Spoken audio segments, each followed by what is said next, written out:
नमस्कार विद्यार्थियों, मैं डॉक्टर मानक जैन, सह आचार्य इतिहास विभाग एसपीसी राजकीय महाविद्यालय अजमेर।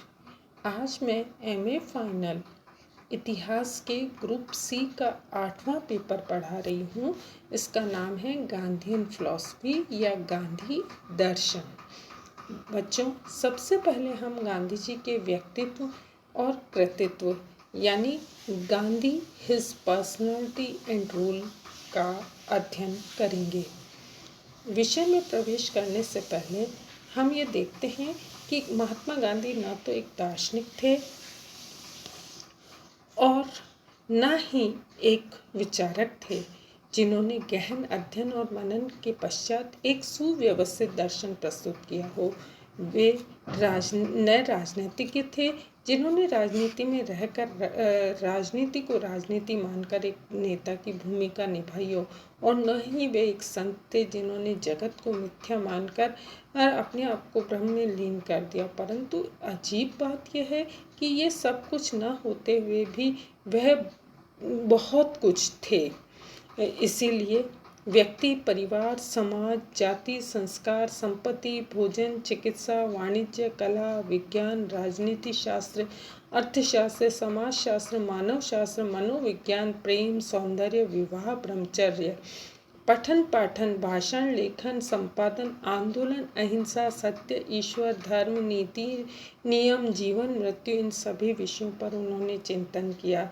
लोगों ने उन्हें देखा, सुना, पढ़ा, सहमत असहमत हुए, उनका तीव्र समर्थन किया, उसका घोर विरोध किया, किंतु प्रेम और श्रद्धा उन्हें जितनी मिली उतना विश्व में किसी भी व्यक्ति को नहीं मिली, क्योंकि उनके विरोधी भी उन्हें एक व्यक्ति के रूप में ही प्रेम करते थे। गांधी जी के व्यक्तित्व और कृतित्व के सूक्ष्म अध्ययन का यदि प्रयास किया जाए तो उन पर हजारों पृष्ठ लिखने पर भी संतोष नहीं होगा। श्री तेंदुलकर ने 8 भागों में उनकी जीवनी को उतारा, किंतु उसे पढ़कर लगता है कि बहुत कुछ छूट गया। इसलिए यह अपेक्षा करना कि एक अध्याय में समूचे व्यक्तित्व को समेटा जा सकता है, ऐसा संभव नहीं है। हर क्षण उनके लिए इतना महत्वपूर्ण था। उनके व्यक्तित्व की चर्चा करते हुए कौन सा क्षण छोड़ दिया जाए, कौन सा ग्रहण कर लिया जाए, यह समस्या आज भी बनी हुई है। उन्होंने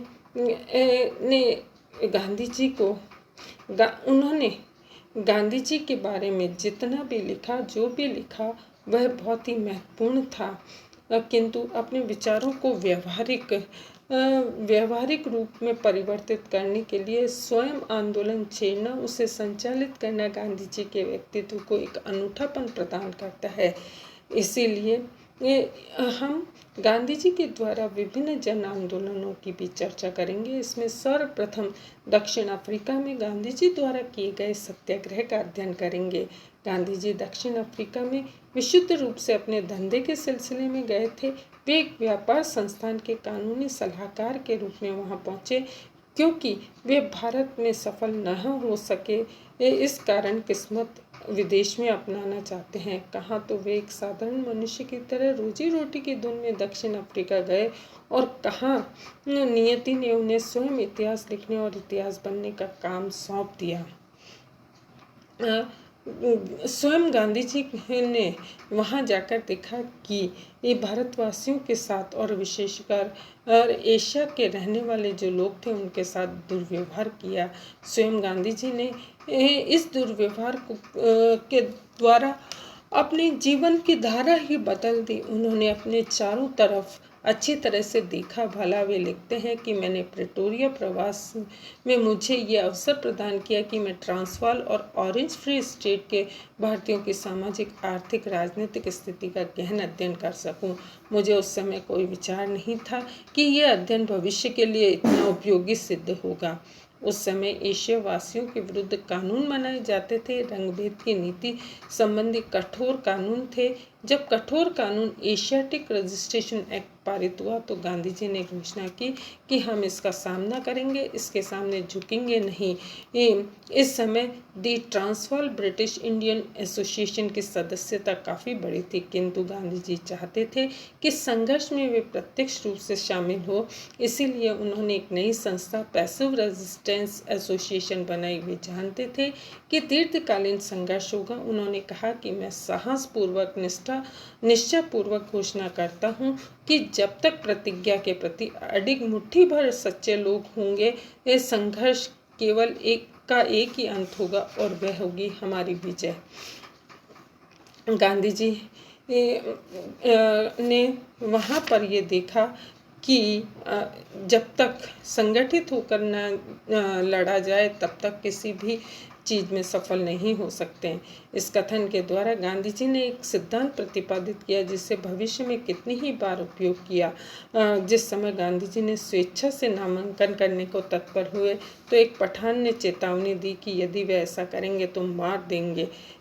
तो उन्होंने प्रत्युत्तर में कहा, मृत्यु प्रत्येक के जीवन का एक निश्चित अंत है, इसीलिए बीमारी या अन्य किसी तरह से न मरकर अपने भाई के हाथ मरना कोई दुख का विषय नहीं है।